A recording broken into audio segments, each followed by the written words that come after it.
John Akaribo, a former assembly member of the Yarka community and coordinator of the Yarkadone Women Association.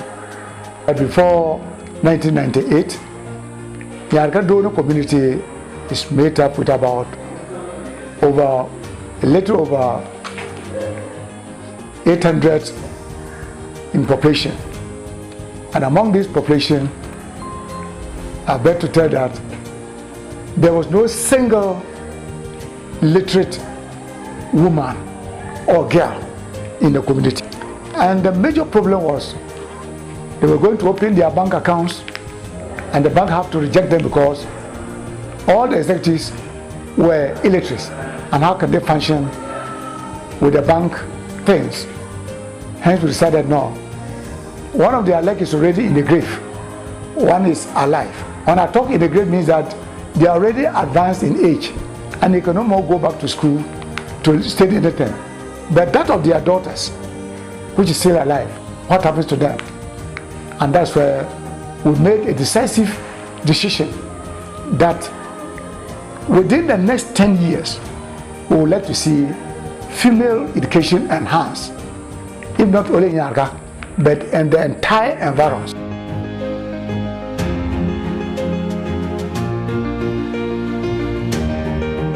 I have been able to bring about clinic. There was no health facility in this community. I was able to build a clinic in this community. The Yarka community, which has now been upgraded to a health center, I brought it.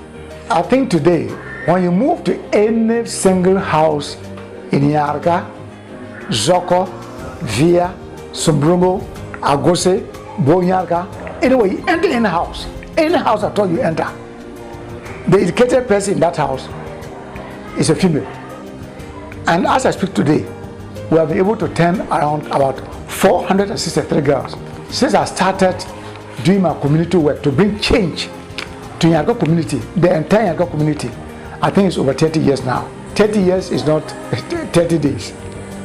But yet, if it is today that people are not seeing what I've done yesterday, is beginning to, people are seeing the impact, the results of it.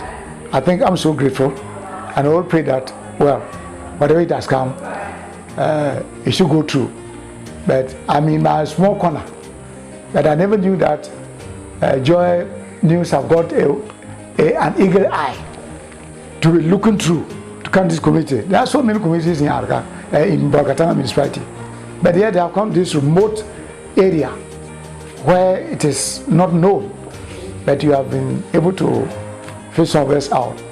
So we always work for the glory of God, and whatever God has decided to do, it to do. But I have nothing to do. I'm only happy, I'm proud that I've been at least also acknowledged by people.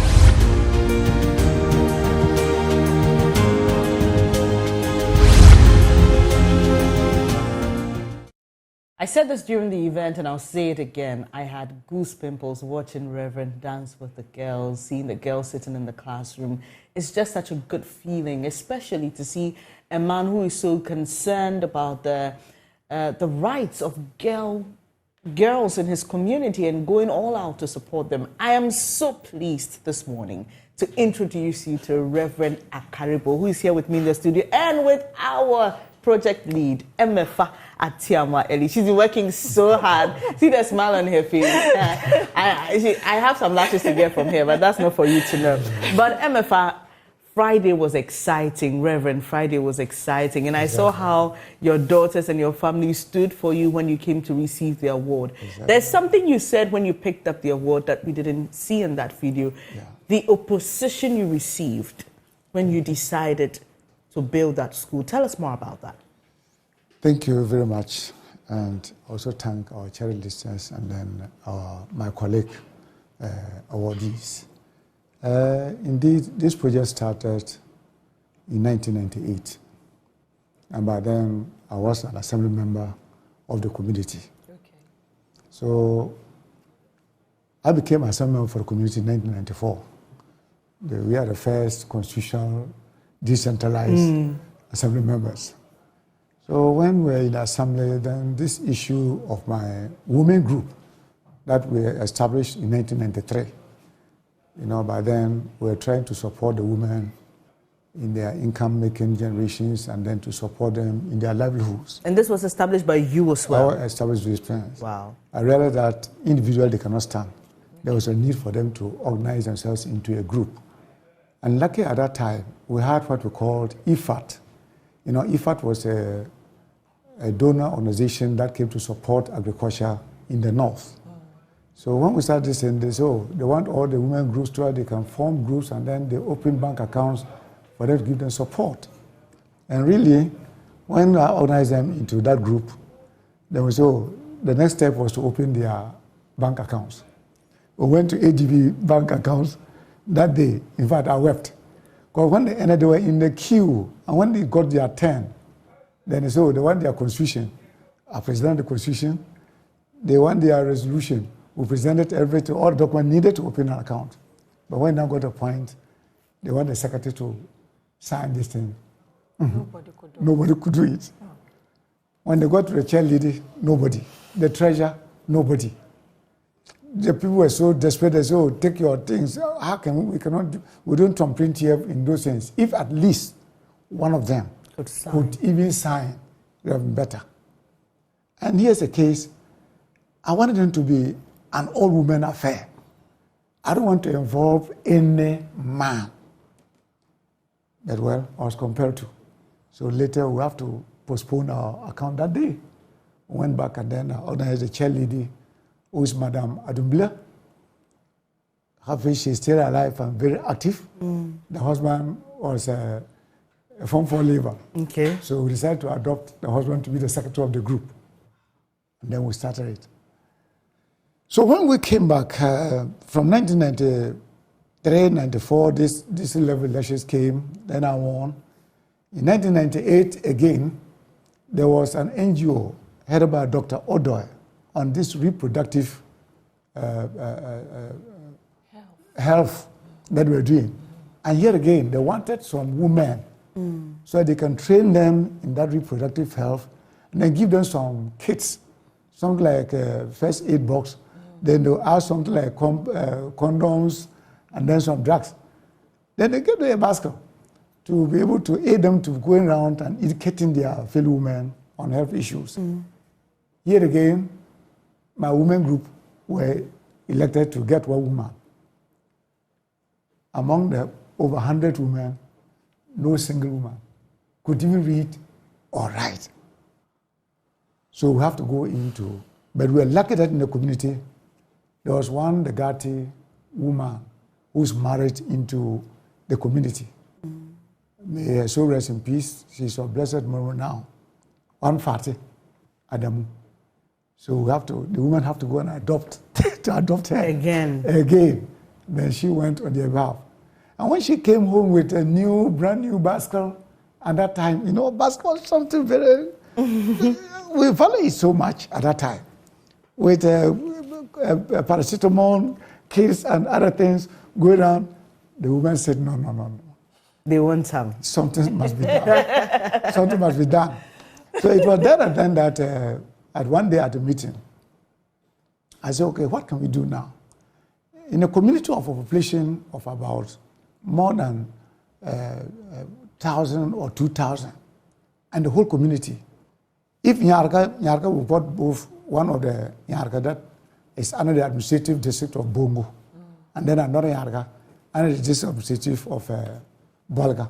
If all these communities put together, population of more than 3,000, and no single, in fact, it hurts, no single female can read and write.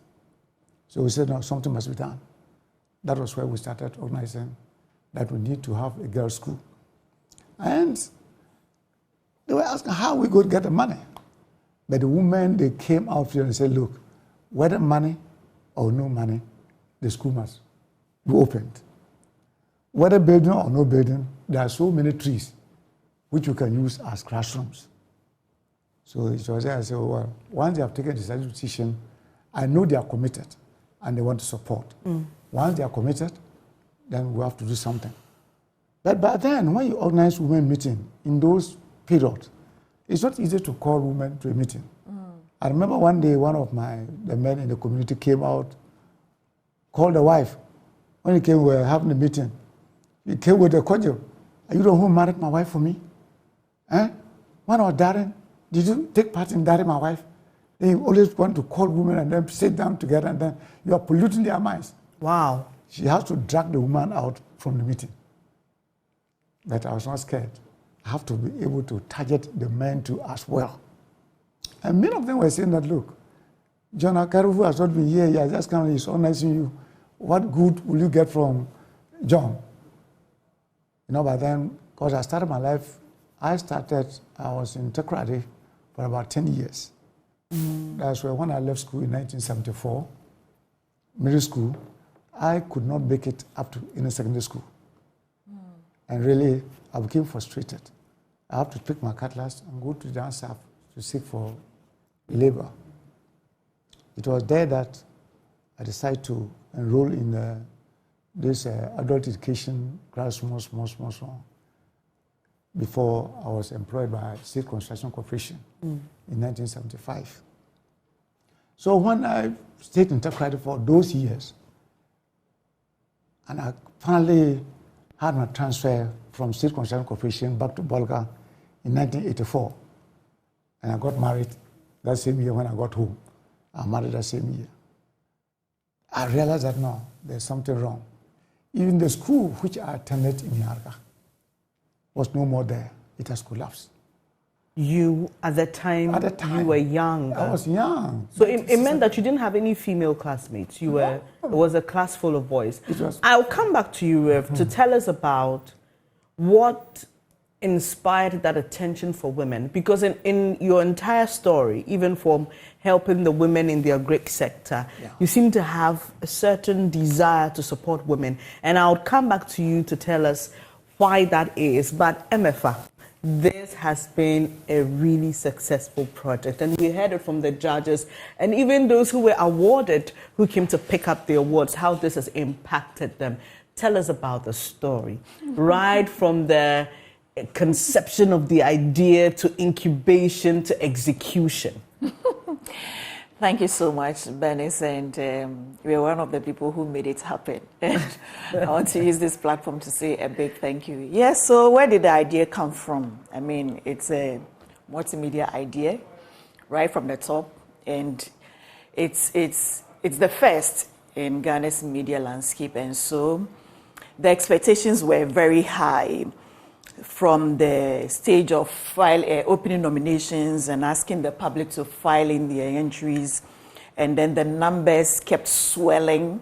The challenge, I am told. I know, right? The challenge was, how would you be able to pick out the best, with all this? And then we had to set the deadline so we can get to work as soon as possible. I must tell you, it was very involving.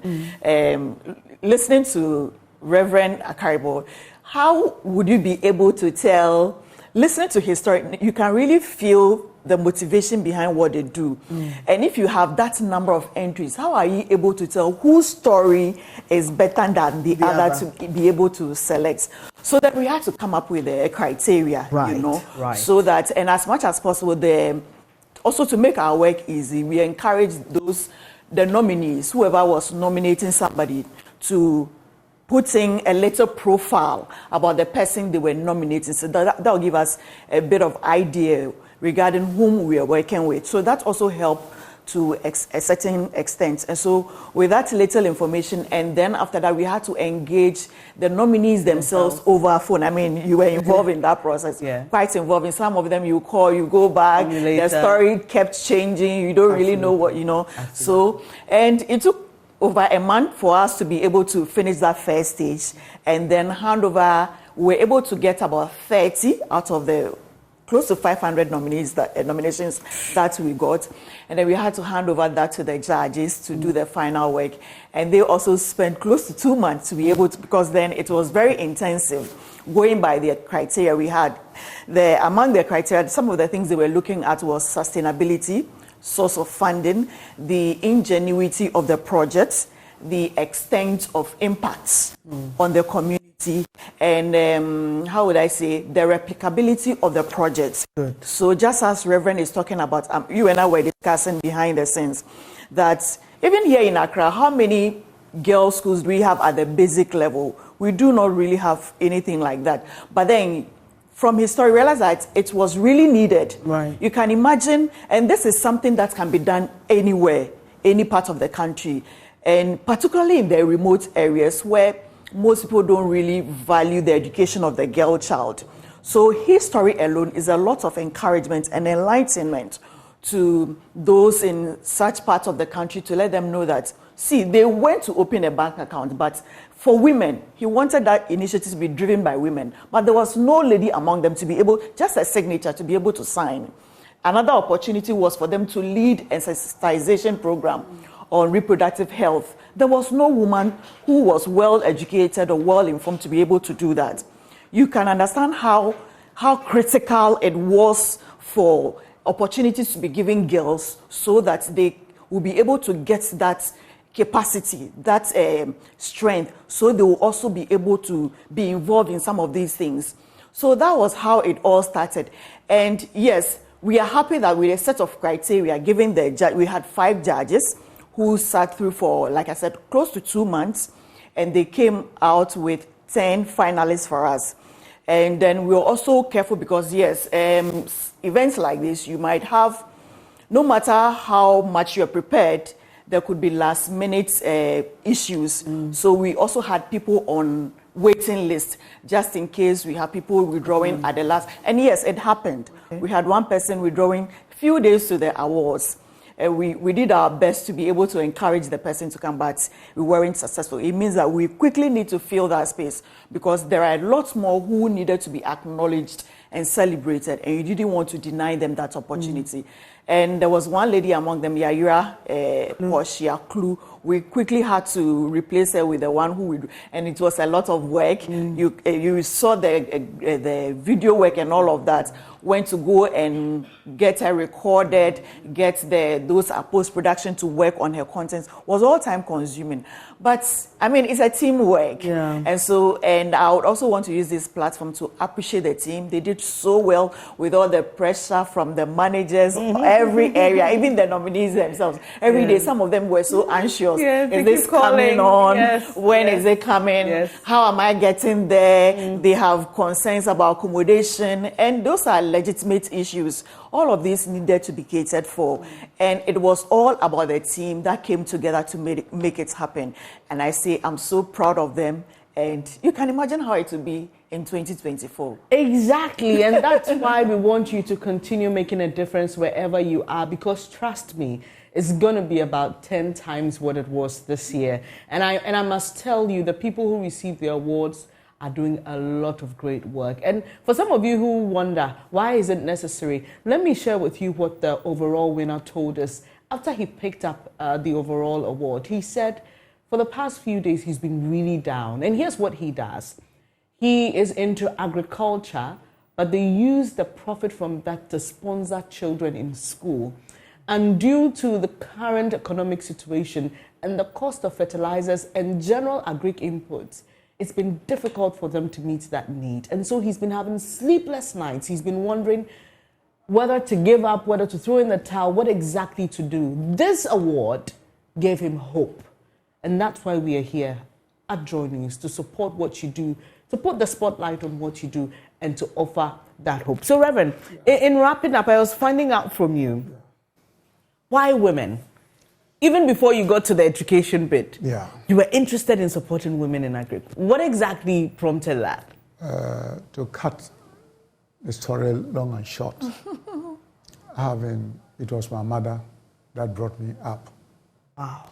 I started my education naked, not even a small P2. Wow. It was my mother who supported me. And looking at the entire community, as I told you, all our women in North, down South, have been driven to down South, migration. When they come, what is their job? It's only carry that they do. It's only manual jobs, washing of books, and other things. And we ask ourselves, why are they denied So I think that when you see an educated woman, no matter whatever level that she reach, she's better off than the one who has never been to school at all. All right. So I thought that, like Kwaji Agri said, if you educate a woman, you educate a nation. So I thought that when we are able to empower the girls, obviously, one day the community will change. You know, women, they are good managers. And when you have a lady or a wife who is a little bit educated, in fact, the sort of support, the sort of love that they have for one another, the sort of relationship that they have is quite different from others. So I thought that there's a need for us to educate our women. And when you look at my own wife, she hadn't been to school. Yet she wished she were given opportunity. That is why we are giving all hands on deck. So I think educating the women will bring a long way to bring development. Women can bring development to this nation. If women are given opportunity, I think they can do more. Even in their own houses, they are good managers. They are good managers. You give a woman just 20 cedis, you come back and the meal they are taking. You ask yourself, where did she get that 20 cedis from? So now, if you are able to help them to build their capacities, you can imagine the great things that they will do. Rev, you have no idea the joy I get from just listening to you, because MFA knows I come from a family of all girls. Yeah. Okay. We are 5 girls. So I'm imagining if we didn't have the opportunity, where would we be by now? Or who would be supporting my dad in his old age or my family in his old age? Rev, we are so grateful. So look, here's what you can do for us. Get onto social media, right? All the impact makers out there, you can support them. MFA, your final words. So as one of our awardees said in the clip that was played earlier, and even the judge, Gifty, also mentioned it. I mean, there's so much we need to do as individuals to help our communities advance. Let's not always wait for government. I mean, it took one person and is making a lot of tremendous impact in his community, in the lives of girls. So in your community, no matter how small, it could be sanitation, it could be health, it could be, what else, agri, it could be technology. Whatever the need is, just start, like Gifty said, start now. And yes, you might not always be celebrated, but what matters is that you are changing lives. You are giving people the opportunity to live dignified lives. You understand? We are living in a very hard economy as things are now. And it's so easy for everyone to give up. But who knows, you'll be that person who will give the people around you that hope. Right. So it's time you start doing something. And we say start now. Thank you so much. MFA Tiama Eli's project lead, Reverend Akaribo. Final words. Yeah, my final word is just to acknowledge those who have impacted my life to also impact others. And this I will not forget our Lord Jesus Christ first.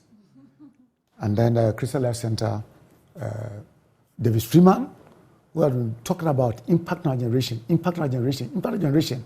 And then I will not also forget Madam Fawe Ghana chapter. From the beginning of the project, it was very tough. It was Fawe that supported us. And then the GS who have accepted to take over the school. And one of the inspiring ladies in this country, our mother, the first former president, first lady, Nana Konadu Ajima-Rawlings. In 2000, she made a visit to the community. And that was something that has stirred up almost all the women. They say, if the first lady, Nana Konadu Ajima-Rawlings, have visited this place, then this project is something that worthwhile. And those who are not even allowing their girls to come to school started enrolling their girls. And those girls, the funny thing, I started school with some girls who were at the age of between 7 and 12. So these are some of the things. So, and then my women group, which I want to thank them. And Blessing Basket Project from USA. They came and then they built our junior high school. Madam Tezia Wilson from USA and one Shape Lives Foundation. So to all those who are supporting me, I think I cannot anoint all of them. Yes. But I think I'll do it.